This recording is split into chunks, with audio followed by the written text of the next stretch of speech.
இது பற்றிய மேலும் தகவலை செய்தியாளர் ராமச்சந்திரன் வழங்கிட கேட்கலாம். ராமச்சந்திரன் வணக்கம். மருத்துவமனை தரப்பில் என்ன தெரிவிக்கப்பட்டிருக்கிறது, முழு தகவலை சொல்லுங்க. வணக்கம். இந்திய கம்யூனிஸ்ட் கட்சியின் மூத்த தலைவர் திரு நல்லக்கண்ணு காலமானதாக ராஜீவ்காந்தி அரசு பொது மருத்துவமனை அதிகாரப்பூர்வமாக அறிவிப்பை வெளியிட்டுள்ளது. அந்த மருத்துவ அறிக்கையில் கடந்த 24 தினங்களாக சிகிச்சையின் போது அவரது உடல்நிலையில் ஏற்றத்தாழ்வுகள் இருந்து வந்தது. பல்துறை மருத்துவ குழு தீவிர சிகிச்சையும் அதிதீவிர கண்காணிப்பையும் தொடர்ந்து வந்தன.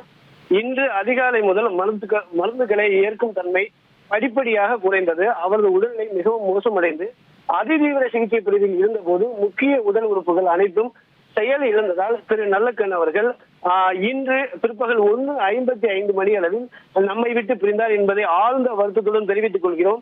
அவரை இழந்து வாடும் குடும்பத்தார் மற்றும் உறவினர் ராஜீவ்காந்தி அரசு பொது மருத்துவமனை சார்பாக ஆழ்ந்த இரங்கலை தெரிவித்துக் கொள்கிறோம்.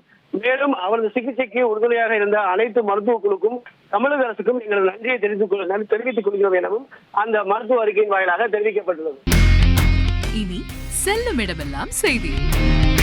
தந்தை டிவியின் வாட்ஸ்அப் சேனலை ஃபாலோ பண்ணினா செல்ல இருக்கும் இடமெல்லாம் செய்தி. இதோ QR கோட் இப்பவே ஸ்கேன் பண்ணுங்க, ஃபாலோ பண்ணுங்க.